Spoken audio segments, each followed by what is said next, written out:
अब बच्चे को हम डिफरेंट साउंड्स का एक्सपोजर देते हैं, क्योंकि हर किस्म की आवाज़ उसका एक्सपोजर बच्चे के लिए ज़रूरी है। बिल्कुल। कुछ बच्चे हैं जो हिचकिचाते हैं या ऊंची आवाज़, जैसे स्पेक्ट्रम पे बच्चे हैं वो ऊंची आवाज़ शोर से डरते हैं, तो हम आहिस्ता आहिस्ता मुख्तलिफ लेवल्स की साउंड्स बच्चे को इंट्रोड्यूस करवाते हैं, जो हल्की से लेके फिर ऊंची होती जाती हैं, और जैसे जैसे एक्सपोजर बच्चे का बढ़ेगा वैसे वैसे बच्चा जो है उस आवाज़ से तंग होना कम कर देता है। तो इसके अलावा ये जो आपके पास और टॉयज पड़े हैं, वो जैसे कि मैं देख रहा हूँ बड़े इंटरेस्टिंग टॉयज हैं, इसके बारे में बताइए। जो एक रबड़ लियो बोर्ड गेम है। ठीक है जी, एक ये मेरे पास रबर लियो बोर्ड गेम है।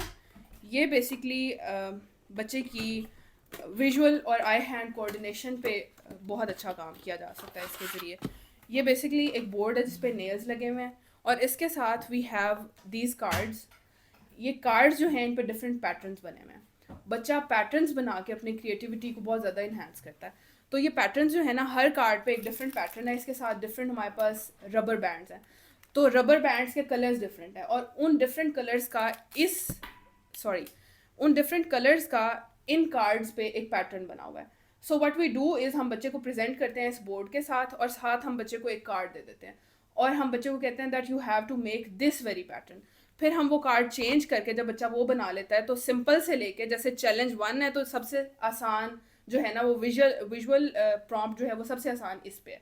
सबसे आसानी से बच्चा ये वाला कार्ड बनाएगा, फिर इसकी कॉम्प्लेक्सिटी बढ़ती जाती है। चैलेंज 2 जो है वो इससे थोड़ा सा मुश्किल होगा, फिर उससे अगला, और चैलेंज 6 ये जैसे आप देख रहे हैं, ये एक एक समझ लें, ये मेरा ख्याल है लेडी बग बना हुआ है, so it's a complex task. तो बच्चा इससे देख के उसी तरह का पैटर्न इस बोर्ड पे कॉपी करता है, तो उससे बच्चे की आई हैंड कोऑर्डिनेशन, विजुअल और मोटर कोऑर्डिनेशन जो है ना, उस पर जो है वो बहुत अच्छा काम किया जा सकता है।